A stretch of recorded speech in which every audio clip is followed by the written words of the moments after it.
ایک اقلیت انسانوں کی ایسی ہوتی ہے جن کے لیے میں دو لفظ اب استعمال کر رہا ہوں، ذہین اور حساس۔ ذہین اور حساس لوگوں میں قبض اور بسط کی کیفیت، یہ مختلف سائیکلز ہیں جو آتی رہتی ہیں۔ کبھی طبیعت میں پشبردگی ہے، دل بجھا ہوا سا ہے، کچھ نا امیدی سی ہے،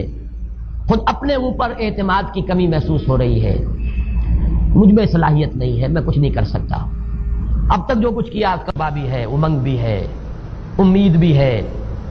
روشن پہلو نظر آ رہے ہیں۔ قبض کی کیفیت میں تاریک پہلو نظر آتے ہیں، مایوسی کے پہلو نظر آتے ہیں،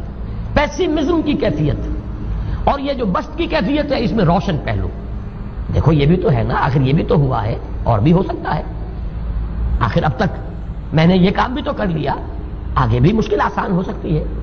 یہ دو کیفیات ہیں قبض اور بسط کی، جن کو کہ صوفیاء کرام نے یہ اصطلاحات، یہ عنوان دیے، قبض اور بسط۔ جتنی انسان کے اندر حساسیت کی کیفیت زیادہ ہوگی، ذہانت زیادہ ہوگی، اتنا ہی یہ جو ویوز ہیں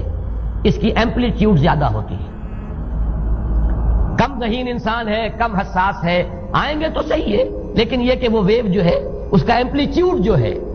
اس کے اندر اوپر اور نیچے کی کیفیت زیادہ نہیں ہوگی، لیکن جتنا یہ معاملہ بڑھتا ہے یہ جو ویو ہے اس کی ایمپلیٹیوڈ بڑھتا چلا جاتا ہے۔ لیکن نارمل انسان کا معاملہ یہ ہے کہ یہ حدود کے اندر رہے، اسی کی ایک کیفیت جو ہے اب نارمل جب ہو جاتا ہے،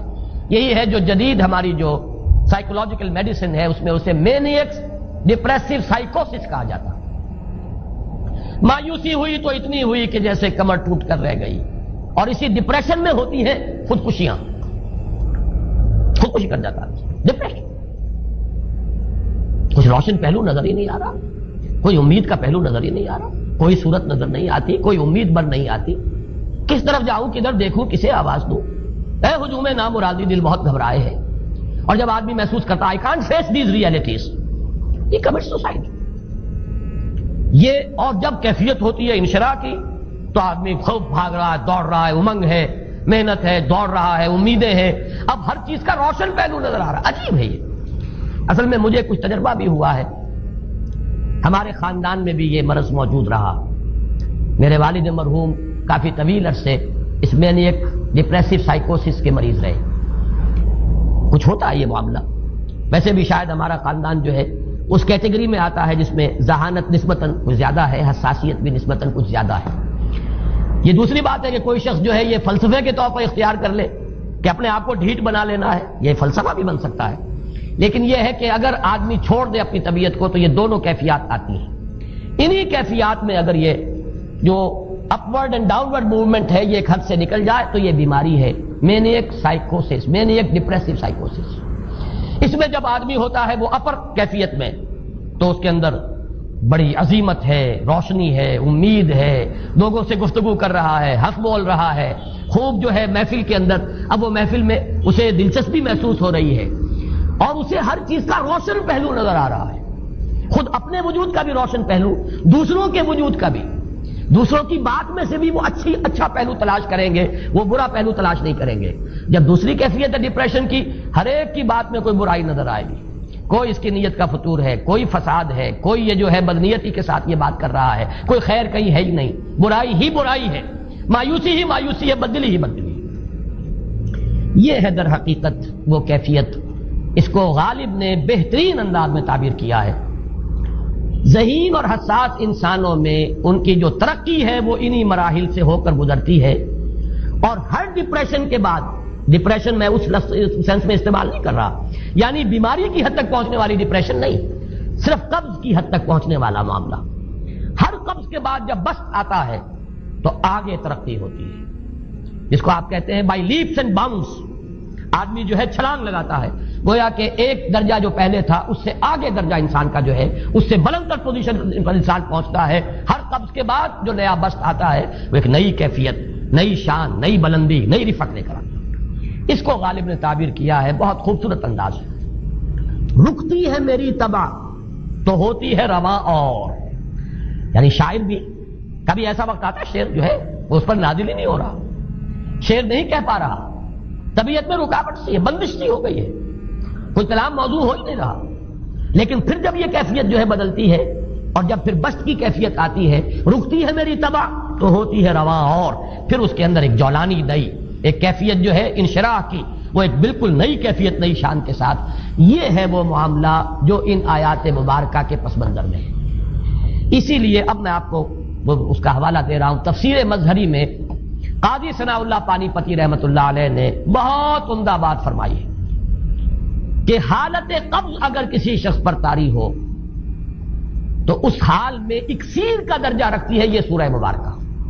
اس لیے کہ یہ نازل ہوئی ہے محمد الرسول اللہ صلی اللہ علیہ وسلم پر اسی حالت قبض میں۔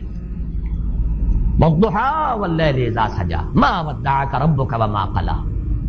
وَلَلْآخِرَةُ خَيْرٌ لَكَ مِنَ الْأُولَىٰ وَلَسَوْفَ يُعْطِيكَ رَبُّكَ فَتَرْضَىٰ أَلَمْ يَجِدْكَ يَتِيمًا فَآوَىٰ وَوَجَدَكَ ضَالًّا فَهَدَىٰ وَوَجَدَكَ عَائِلًا فَأَغْنَىٰ۔ یہ تمام آیات اب معلوم ہوگا کہ جیسے موتی پروئے ہوئے، ایک لفظ قبض،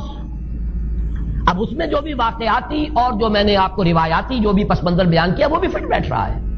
وہ خودکشی کا معاملہ بھی آ گیا اس میں فٹ بیٹھ رہا ہے کہ بخاری شریف میں روایت موجود ہے کہ حضور فرماتے ہیں کہ میری طبیعت پر اس درجے اضطراب تھا، اتنی کیفیت جو ہے میری تشویش کی تھی کہ میرے دل میں بار بار خیال آتا تھا کہ پہاڑ پر چڑھ کر اپنے آپ کو نیچے گرا دوں۔ یہ سارے معاملات اب آپ کو محسوس ہوگا جیسے تمام کڑیاں جو ہے وہ جڑ گئی، جیسے رات کو اب آپ اٹھ نہیں پا رہے، اضمحلال ہے، اعصابی جو ہے اعصاب اس درجے متاثر ہو چکے ہیں۔ صرف یہ ایک احساسات کی کیفیت نہیں ہے، آپ کی قوت فعلی جو ہے، قوت عملی، وہ بھی اس درجے متاثر ہو چکی ہے کہ کئی راتیں گزر گئی اور آپ رات کو نہیں اٹھ سکے، جس پر کہ ام جمیل کو یہ کہنے کا موقع مل گیا کہ معلوم ہوتا ہے محمد تمہارا شیطان تمہیں چھوڑ گیا۔ اب یہ جملہ اپنی جگہ پر اس کی کاٹ ہے یقیناً، اس سے یضیق صدرک بما یقولون، لیکن وہ کیفیت جس کی وجہ سے یہ جملہ آیا ہے اس پر نگاہ دوڑائیے، اس پر نگاہ کو مرکوز کریں گے تو معلوم ہوگا ایک لفظ قبض، یہ قبض کی ایک کیفیت تھی۔ اس قبضی کی کیفیت کا ایک مظہر یہ ہے کیونکہ یہ بھی تو در حقیقت قلب مبارک جو ہے محمد الرسول اللہ صلی اللہ علیہ وسلم کا، اسی پر تو وحی کا نزول ہوتا تھا، یہ بھی وہی داخلی احساسات و کیفیات کا معاملہ ہے، یہی بھی در حقیقت یہ واردات قلبیہ ہی کا سارا معاملہ ہے۔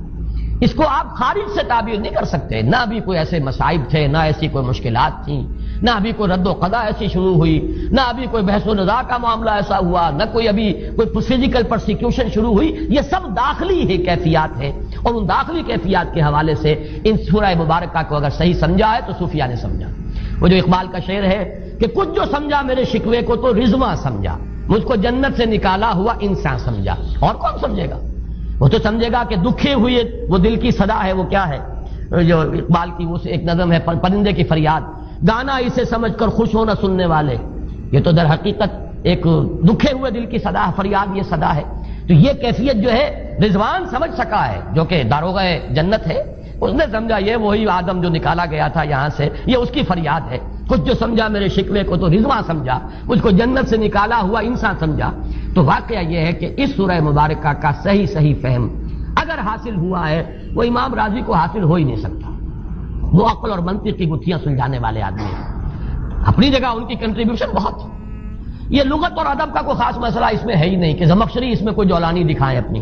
اس میں کوئی ایسا اشکال ہے ہی نہیں، نحوی اشکال ہی نہیں، لیکن یہ واردات قلبیہ کا معاملہ ہے، احساسات باطنی کا معاملہ ہے، یہ نفسیات انسانی کا معاملہ ہے، اور اس کو وہی سمجھ سکتے ہیں کہ جو ماہرین علم نفس ہیں، اور وہ ہیں صوفیاء کرام ہمارے ہاں، جن کا وہ ذوق